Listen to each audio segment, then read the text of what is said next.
Hi, my name is Steve Powell. I'm a retired techie living in Portland, Oregon. Welcome to my podcast, where I aim to start conversations. Each week, I'll introduce topics that I'm thinking about. I'll share my initial views, and I'll invite you to respond in the chat on my Substack, with me privately, or even within your own friend groups. The whole point here is to have some interesting things to share with each other. Today, I'll be introducing a wider range of topics that span areas that I've written about before. I'll start with a bit of personal reflection, then I'll get into the topics. I'll talk about finance, a little bit on technology, a little bit on business, and then I'll switch to some more personal topics with health, politics, and some experiences here in the Pacific Northwest, or the PNW. So let's go ahead and get started. I'll start with a reflection on why I started this podcast. For those of you who have been following along, I have been doing a blog on Substack for about a year now, and I've really enjoyed the process of collecting my thoughts and putting them into words. However, two things got me to reconsider how I was approaching the Substack. The first was really associated with previous writing changing. And I guess maybe I'll blame high school. My 40-year high school reunion is actually coming up next month, so this is top of mind. And I think that what I was doing is I was spending too much time worried about essay mechanics, about topic sentences, about supporting points, about grammar, about copy editing, and I wasn't really spending enough of my energy on the ideas themselves. Moreover, I was finding that I was leaving a lot of ideas on the cutting room floor just because they made the writing mechanics too hard. And so I was beginning to find that the actual posts were not conversational, and I was starting to get feedback to that end. The second major factor was AI, artificial intelligence. In one of my posts, I actually, on the recommendation of a friend, had Claude rewrite one of my blog posts. And objectively, Claude did a better job at writing the post than I did on my own. The problem for me is that the post no longer sounded like me. I think that when I surveyed my readers, most people couldn't actually tell that the resultant text was generated by AI. And in fact, most actually indicated they preferred to read the AI generated text than what I did on my own. In the end, I don't think I felt very good, passing off the AI work as my own. And so I decided to keep just writing my own posts to keep the voice authentic. What this post really is, or I should say what this podcast really is my attempt to keep all the content in my voice, but then let AI generate the episode summaries that it gets sent out via email for people to scan. And hopefully what this does is provide the best of both worlds, that I can put my content out there pure without AI, but that people who want to read and scan AI summaries can do so knowing full well that those summaries were generated by AI. And so hopefully what I can do is get my stories out there and not worry about, writing mechanics or feel constrained in my storytelling. So I'd be interested in what you think. Is this podcast an easier thing for you to digest? So now let's go to the first topic here, which is finance. And it's probably a little weird to be talking about this topic as a financial topic, but I have some good news to share, and that is that our older daughter is getting married. Yay. We are super excited. We actually love her partner. It was interesting, though, that, finances came up when we started talking about wedding planning. And we realized that there was a little bit of discomfort in talking about this. And it was really the framing, that we were finding ourselves in the position where our daughter was feeling the need to make asks for consideration. And so what my wife, Marcia, and I decided to do is to flip the script on this whole wedding planning. And instead of actually funding a wedding, what we decided to do is to start start your life fund. And so basically, rather than funding a wedding, we just said, hey, here's a fixed amount of money to be given over a certain number of years, and you can use that to fund your wedding, to fund your engagement parties, to do anything to begin your life, whether it's start a business or go on vacation, go do experiences, whatever. And the point there was to give them agency over how they wanted to allocate the money that was actually going to be spent on them. And, what's cool is that our daughter has been thinking about all of this very responsibly and appreciates the agency that she has to make these decisions. And at a personal level, I really like the creativity that has been applied to the solution that they're working on right now. And rather than going and hosting a big fancy wedding with, everybody invited, what they actually decided to do was a smaller wedding with immediate family and then doing some really nice parties focused on different audiences in different geographies, whether that be the friends of hers and her partners throughout the world, whether it be, our families, whether it be her partner's family. And what they'll do is they'll cater those events to the specific audience so they can really spend time with those people. And at the same time, what they're aiming to do is to leave some money on the table to start their married lives together more comfortably. I think it's pretty cool. The other element of all this is that we have two daughters, and what we decided to do was to create the Start Your Life Fund for our younger daughter as well, with the exact same amount, and to do it right now so that everything can be split fairly down the middle. So I'd be interested to see if anybody else had come up with a different kind of solution. I'd love to hear your thoughts. So let's shift gears to tech. Right now we're at the end of August, and the Apple event is coming in September. Personally, around this event, I'm a bit ambivalent. First, I believe Apple makes quality products. I buy them. But I also feel like Apple has gotten to the point where they are just good products, but not exciting products. After all, I have an M4 Mac. It's good, but truthfully, it didn't enable me to do anything different than my M1 Mac. And in fact, the only reason that I actually upgraded my Mac was that my SSD was hitting the end of life. So I got $305 of buyback value on what was originally an $849 purchase. So economically it was a good deal. So I went for it. And the only reason that I upgraded my wife Marsha's Mac was because they had reduced the price of the M4s to $799. So we figured it'd just be better to get her on the same computer that I had while the trade-in value was still good. And we traded in hers, later than mine, and we still got $250 for it. So in this case, the real reason for us to upgrade our Apple technology was basically that we had old hardware and we had a fear of software going obsolete over time. So there weren't any really new features or capabilities or anything else for us to get excited about in this context.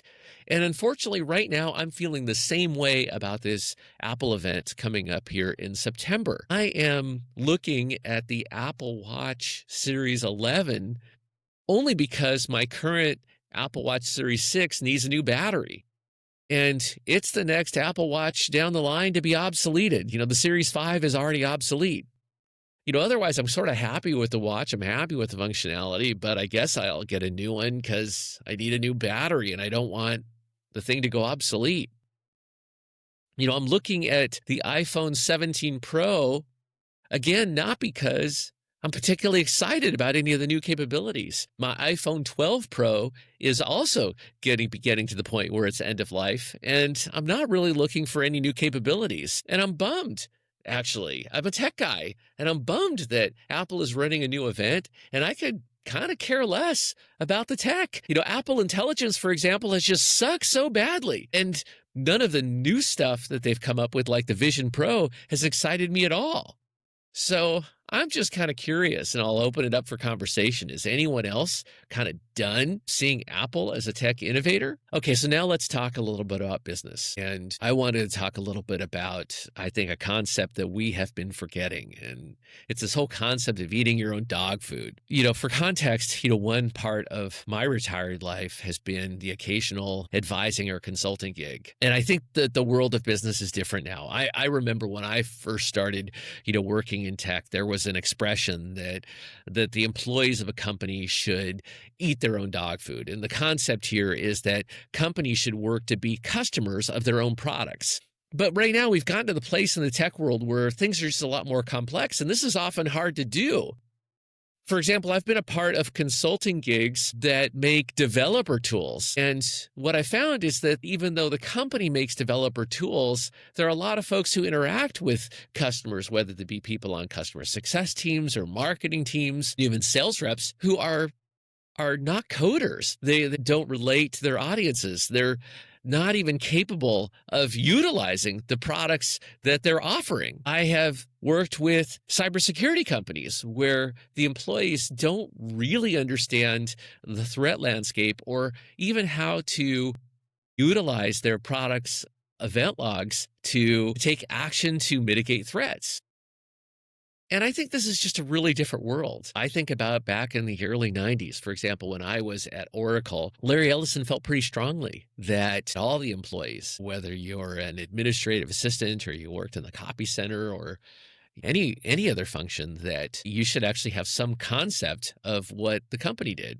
And so everybody, when they went through orientation, had to learn a little bit of SQL or structured query language. So everybody in the company could compose a very, very simple SQL statement, like, select employee name from employee where department A equals to 10. And I think that the real important concept there was that Larry Ellison wanted people to understand at a visceral level that you could extract data from a database without actually having to parse flat files out of the operating system, that you could actually extract this stuff out of a database. Similarly, we were in Silicon Valley, and at the time, Oracle, Sybase, and Informix were all about the same size. And it was really important to Larry Ellison that people be able to go to a cocktail party and be able to answer the question when challenged. So, why is Oracle better than Sybase and Informix? And the average employee needed to be able to talk through the talking points of Oracle being, distributed, open, portable, and integrated. So these were important concepts. And I know that Bill Gates felt the same thing about Microsoft, where it was really important that the employees actually had, home personal computers that were users of DOS applications and later Windows applications. And it was really very much in an environment where even as employees at Oracle, we utilized our databases for all our internal apps. We utilized the Oracle applications like Oracle Financials really early on. Microsoft utilized Windows for everything internally. And so there was really this environment of eating your own dog food. And that was certainly true, as I went on to other startups. At Visioneer, we made scanners, and all the employees, utilized the scanners in their home and office lives. When I was at Latitude, we made conference servers, and it was very regular that people would do multi-way conference calls with family members. And even when I was at Barracuda Networks, we utilized all of our internal products, not just for spam filtering, but we protected our web browser access. We provided remote access with our SSL VPNs. I mean, everything that employees could do happened through the Barracuda products. And so not only did people have to understand the marketing messages associated with the company, but they could all tell personal stories about how Barracuda products impacted their lives. And I think that these are basic success patterns that we're starting to lose in the modern era as products get more complex. I'm kind of curious, and I'd love to hear in the discussions, are you in a position, if you're still in the workforce, where you are eating your own company's dog food? I'd love to hear the comments. So now let's get to a personal topic, and that's one of health. And it could be age, but one of the things that I've been seeing is that I've been getting a lot more tired recently. And I have actually been wondering if I have just been hosing myself since we got our cool, bougie espresso machine. This machine makes great coffee, but it also makes it really easy to start the morning with really strong coffee. And I've been reading a little bit about this. The first is that as we age, we are actually supposed to start the morning with water first, because it turns out that we dehydrate ourselves overnight. This seems logical to me. The other wrinkle that I've been reading about is really about our circadian rhythms and the hormonal effects that our body's hormones automatically ramp us up, in the morning when we get up. And the thought here is that we should actually let our hormones ramp us up before we have our coffee so that the coffee can work even better. For those of you who follow Huberman Lab, Andrew Huberman is a Stanford professor. He recommends waiting for the morning coffee until 90 minutes after you get up. And it's interesting that other folks have piled on top of that, where they really talk through that there's a lifestyle component to waiting 90 minutes before your coffee, because it actually gives the time in the day for other morning rituals. And so whether you're stretching, whether you're walking, or whether you're doing other kinds of exercise, the concept is that these small decisions that you make at the beginning of the day, every day, without thinking about it, are really the key to a longer life. And this also seems super logical to me. And so I just wanted to throw out there and ask the question here: do you wait before you have your morning coffee, or do you just do the coffee first thing in the morning? Now let's shift gears to politics. And those of you who have followed my Substack know that I'm happy to get super deep into the different political issues and happenings within the political environment. But I think that what's happening here in South Park is a very historic event, and it's a different kind of comic relief than what we've been managing in this environment so far. What South Park is doing is not really like what Stephen Colbert or Seth Meyers or even, Jon Stewart and his Return to the Daily Show have done. And in fact, what South Park has done has been so different that Marcia and I actually started up a Paramount Plus subscription. We have invited people over just to actually watch the South Park episodes. And the long history of their jokes is actually really important. No one has actually been safe. And in these episodes of South Park, they have been very direct in hitting on some very timely and relevant issues. And for example, what's happening with the Corporation for Public Broadcasting and NPR, what was happening with the whole suit against Paramount and CBS. Certainly what's happening in the debate podcasting with, Charlie Kirk, certainly what's been going on with ICE. Also the bribery and the corruption in the Trump administration, what's been going on with the Epstein files, and more. South Park has been very, very focused on the humor, and it's been very, very topical. I know that a lot of people have been watching clips on the various news shows, but I think it's worth watching these episodes in their entirety. Marcia and I both found that it was worth giving our money to support it. And the other thing that's interesting to me is that I've been personally going back and watching some of the older pieces to see how all these storylines have fit together over history. It was just very interesting to see how the characters of Satan and Saddam Hussein relate to what's happening with Satan and Trump. It's really interesting to see how South Park had actually utilized one of the main characters to mock Donald Trump in his first term. And in the second term, where they actually chose to handle Trump very differently. And it's very interesting. This is definitely not a mindless cartoon. And so, one of the things that I would really encourage anyone to do is to chime in. I'm interested. Are you subscribers today? And if not, why not? What I'd like to close with is some reflections here on the Pacific Northwest experience. I mean, obviously, there's a news item here in a Portland suburb, actually up in Ridgefield, Washington, which is just north of Vancouver, and In-N-Out Burger just opened up. Personally, I'm a bit unexcited about In-N-Out. I like the product just fine, but what I really appreciate are the food events that are done here in Portland. And we just got off of Burger Week. And that's a fun part of Portland life. I love burgers. One of my favorite quotes was from Bill Gates. They did a flash round in one of his interviews, and they asked him his favorite food. And he immediately blurted out, burgers. And then he had to backpedal. He said, well, okay, burgers are my favorite food, but I recognize that beef is not environmentally friendly. And as a result, I am working to reduce my consumption of burgers. So there you go. Bill correcting himself in real time. I think I feel the same way.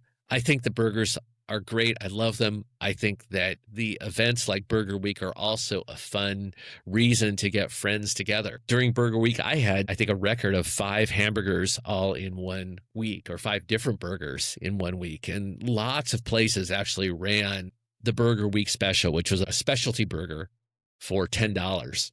Obviously, we went to a burger joint, Killer Burger had a phenomenal burger. We went to a brewery, Breakside Brewery had a great burger alongside having great beer. We went to a couple of hotel bars, both Bacchus Bar, which is part of the Hotel Vintage, which is a Kimpton property here. And we also went to Taylor Street Tavern, which is in the Paramount Hotel. Even went to a dive bar close to my neighborhood called Paymaster Lounge. And all of these burgers were good. What I would recommend is that you go to Bacchus Bar for the fries. I would go to Breakside for the beers.